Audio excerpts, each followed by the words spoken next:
अतुलितबलधामं हेमशैलाभधेयं धनुज्वलं कृशानं ज्ञानिनामग्रगण्यं सकलगुणनिधानं वानराणामधीशं रघुपतिप्रियभक्तं वातजातं नमामि।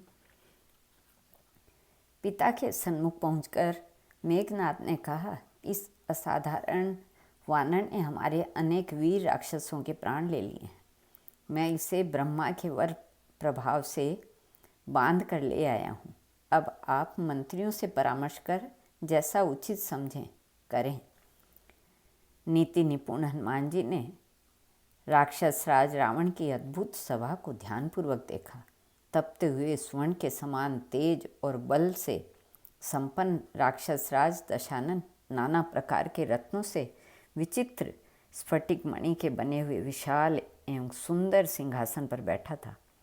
उसके मस्तक पर सोने के बने हुए बहुमूल्य एवं दीप्तिमान मुकुटों से उद्भासित हो रहे थे। मंत्र तत्व को जानने वाले दुर्धर, प्रहस्त, महापार्श्व तथा निकुंभ के ये 4 राक्षस जाति मंत्री उसके पास बैठे थे। महावीर श्री हनुमान भयानक राक्षसों से पीड़ित होने पर भी अत्यंत आश्चर्य के साथ दशग्रीव को देख रहे थे। दीप्तिशाली राक्षस राज के तेज से प्रभावित होकर धर्ममूर्ति श्री पवन पुत्र ने मन ही मन कहा, इस अद्भुत रूप, अनुपम शक्ति और आश्चर्यजनक तेज से संपन्न रावण में यदि प्रबल अधर्म न होता तो यह दशानन इंद्र सहित संपूर्ण देवलोक का संरक्षक हो सकता था। दैत्यराज रावण अपने सम्मुख पिंगाक्ष, पिंगकेश और पिंगरोमा बानर शिरोमणि हनुमान जी को देखकर रोष से जल उठा। उसने अपने सामने बैठे हुए कज्जलगिरी के समान कृष्णवर्ण अपने मंत्री प्रहस्त से कहा, प्रहस्त, इस बंदर से पूछो तो सही, ये कौन है, कहाँ से आया है, इसके यहाँ आने का उद्देश्य क्या है, इसने अशोक वाटिका क्यों ध्वस्त कर दी तथा इसने योद्धाओं के साथ मेरे प्राण प्रिय पुत्र को क्यों मार डाला। प्रहस्त ने हनुमान जी से कहा, बानर, तुम घबराओ मत, धैर्य रखो, तुम्हें डरने की आवश्यकता नहीं है। तुम कौन हो, कहाँ से आए हो, तुम्हें यहाँ किसने भेजा है, यदि तुम सच सच बताओगे तो तुम्हारी कोई क्षति नहीं होगी, मैं तुम्हें छुड़ा दूंगा। किष्किंधापति श्री राम सखा सुग्रीव ने सीता देवी की खोज के लिए व्यग्र होकर कोटि कोटि वीर बानर भालुओं को चारों दिशाओं में भेजा है। उन्हीं का भेजा हुआ मैं शतयोजन सागर लांघ कर यहाँ आया हूँ। मैंने माता सीता का दर्शन कर लिया। तुम भगवती सीता को लंका का विनाश करने वाली कालरात्रि ही समझो। सीता का शरीर धारण करके तुम्हारे पास काल की फांसी आ पहुंची है। मैं तो प्रभु के आदेशानुसार माता सीता का दर्शन करने गया था। मुझे जोर की भूख लगी थी, इस कारण फल खाने लगा। अपने स्वभाव के अनुसार मैंने वृक्ष को तोड़ा, किंतु तुम्हारे सैनिक मुझ पर प्रहार करने लगे। भला अपना शरीर किसे प्रिय नहीं है, अतः जिन्होंने मुझे मारा मैंने भी उन्हें मार डाला। इसमें मेरा क्या दोष है? अपराध तो तुम्हारे पुत्र ने किया है, तुम प्रत्यक्ष देख रहे हो। मैं यहाँ न्यायपूर्वक बांध कर लाया गया हूँ। कपीश्वर हनुमान जी की चतुरतापूर्ण निर्भीक वाणी सुनकर देवगण प्रसन्न हो उठे और राक्षसगण भयाक्रांत हो कांपने लगे। श्री राम की शक्ति की महिमा सुनकर उनका मनोबल गिर गया। रावण क्रोधपूर्वक दांत पीसने लगा, परंतु परम बुद्धिमान मंगल मूर्ति श्री हनुमान दशग्रीव के यथार्थ हित के लिए अत्यंत शांतिपूर्वक उपदेश करते रहे।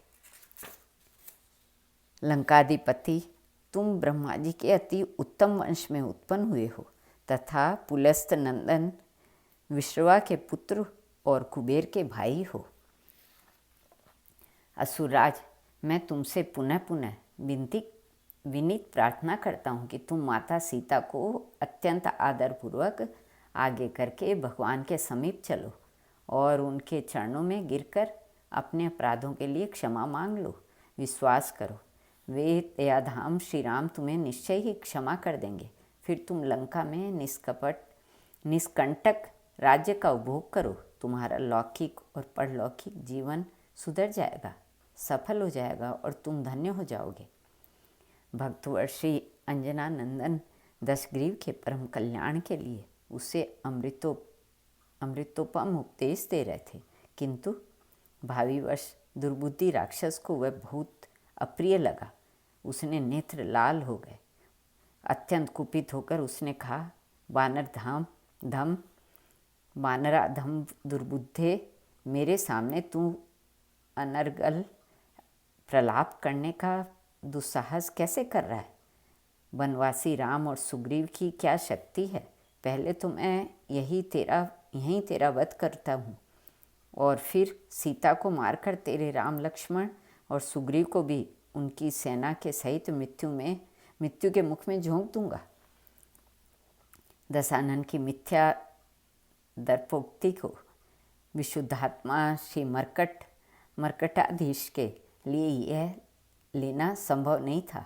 दांत किटकिटाते हुए उन्होंने कहा, अधम राक्षस राज, तेरे सिर पर मृत्यु नाच रही है, इसी कारण तू प्रलाप कर रहा है। मेरे भगवान मैं श्री राम का सेवक हूँ। मेरी शक्ति और पराक्रम की तू कल्पना भी नहीं कर सकता। तेरे जैसे कोटि कोटि पापात्मा मेरी समानता करने में समर्थ नहीं है। दुरात्मा रावण प्रज्वलित क्रोधाग्नि से जल उठा। उस क्रोधान्मत असुर ने चिल्लाते हुए अपने असुरों को आज्ञा दी, राक्षसों, तुम इस दुष्ट बानर का वध कर डालो।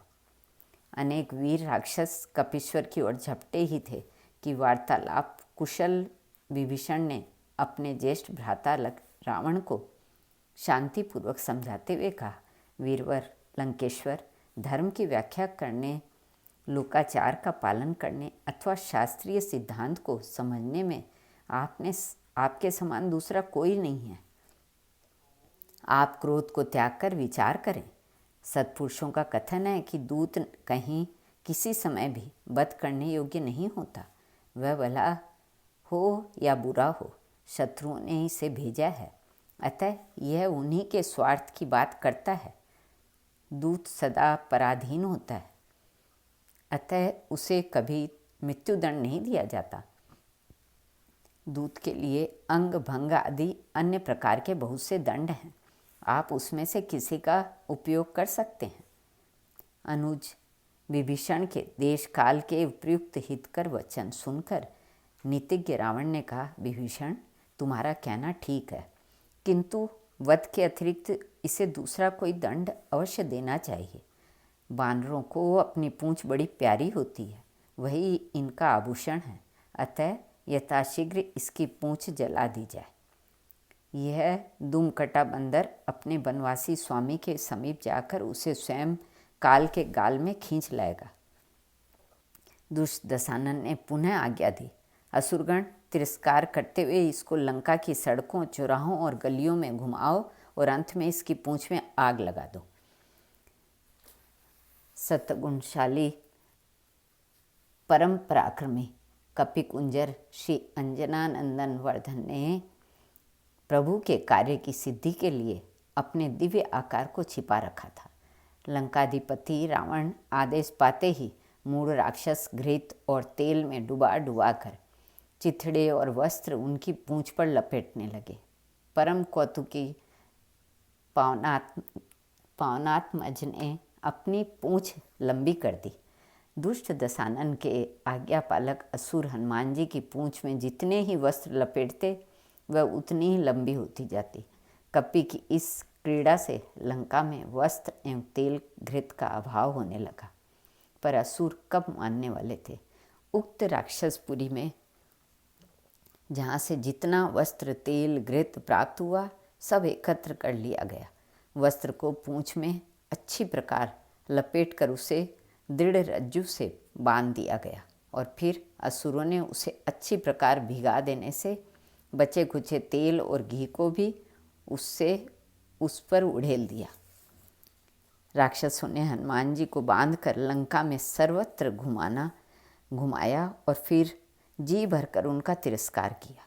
पीछे प्रमुख चौराहे पर आकर जब श्री हनुमान जी को घेर कर खड़े हो गए, चारों ओर हर्षोल्लास की ध्वनि होने लगी।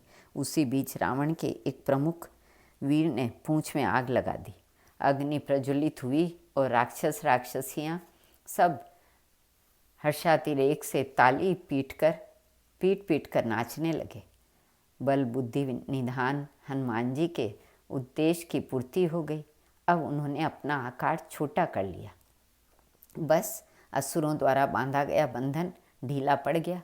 श्री पवन पुत्र बंधन मुक्त हुए और फिर उन्होंने बृहदाकार रूप धारण कर लिया। उन्होंने वेगपूर्वक अपनी पूंछ घुमाई ही थी कि राक्षस सहमे, किंतु रुद्रांश जने उन्हें अपनी पूंछ से ही मारना आरंभ किया। हनुमान जी की पूंछ का आघात वज्रपात के सदृश हो रहा था। बालक, युवा, वृद्ध, राक्षस, नर नारी भयभीत होकर भागने लगे, किंतु वे जहाँ कहीं भी भागते पूंछ वहीं उनके काल सर्प की भांति लपेट लेती। अग्नि की ज्वाला में छटपटाते हुए असुर पृथ्वी पर जोर से पटक के जाते, तड़पने भी नहीं पाते, तुरंत मर जाते। इस प्रकार वहाँ एकत्रित समस्त असुरों का वध कर हनुमान जी लंका की एक अत्यंत विशाल गगनचुंबी अट्टालिका पर चढ़ गए। जय श्री राम। उस विशाल गगनचुंबी अट्टालिका में आग लगाकर भयानक मूर्ति श्री हनुमान दूसरे महल पर कूदे। उस समय उनकी भीषण गर्जना से आकाश विदीर्ण हो रहा था। उस गर्जना मात्र से कितने ही असुरों के प्राणांत हो गया। राक्षस पत्नियों के गर्भ गिर गए और बड़े बड़े वीर राक्षसों का हृदय कांप उठा। अमित वेगशाली कपीश्वर में अद्भुत स्फूर्ति थी। वे एक महल पर जाकर अपनी प्रज्वलित पूंछ से उसके आंगन द्वारा और वातायनों में प्रवेश कर इतनी शीघ्रता से आग लगाकर दूसरे महल पर कूद पड़ते थे कि विश्वास करना भी कठिन था कि यहाँ एक ही हनुमान जी हैं। राक्षसों को सर्वत्र सभी महलों पर मर्कटाधीश हनुमान ही आग लगाते हुए दिख रहे थे। उसी समय अपने पुत्र के कार्य में सहायता करने के लिए पवनदेव तीव्र गति से बहने लगे। इस कारण आग और भी अधिक प्रज्वलित हो गई। रावण के वश में लोकपाल और यम थे। उसने उन्हें भेजा लंका दाहक श्री हनुमान जी ने यम को तो अपने मुंह में रख लिया और लोकपाल उसकी पूंछ की साधारण चोट भी सह न सके। वे प्राण लेकर भागे। यम की अनुपस्थिति में सृष्टि का कार्य स्थगित हो गया। प्राणियों की मृत्यु कैसे हो। देवताओं सहित हंसारूढ़ चतुर्मुख ब्रह्मा ने आकाश से काल मूर्ति श्री हनुमान जी की वंदना की। मंगल मोद निधान हनुमान जी ने यम को छोड़ दिया।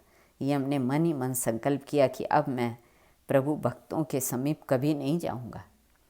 सोने की लंका धाएं धाएं जल रही थी। वहाँ के समस्त प्राणी चित्कार कर रहे थे, पर उनकी रक्षा करने वाला कोई न था। लंका को फूंकते हुए परम पराक्रमी हनुमान जी मन ही मन अपने परम प्रभु श्री राम जी का स्मरण कर रहे थे।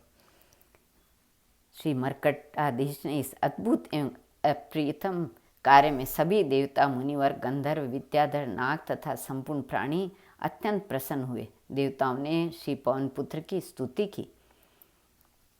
कहते हैं लंकापति रावण ने सूर्यपुत्र शनिदेव को बंदी बना लिया था। उस बंदी ग्रह की चार दीवारी हनुमान जी के पैर के आघात से टूटकर गिर गई। हनुमान जी ने शनिदेव का दर्शन किया और उन्हें रावण की सारी करतूत बता दी। शनिदेव मुक्तिदाता श्री हनुमान जी को आशीर्वाद देते हुए कहा, अब लंका सर्वनाश निकट है। उन्होंने कनखी से लंका की ओर देखा। एक विभीषण का घर छोड़कर बची कुची लंका जलकर राख हो गई।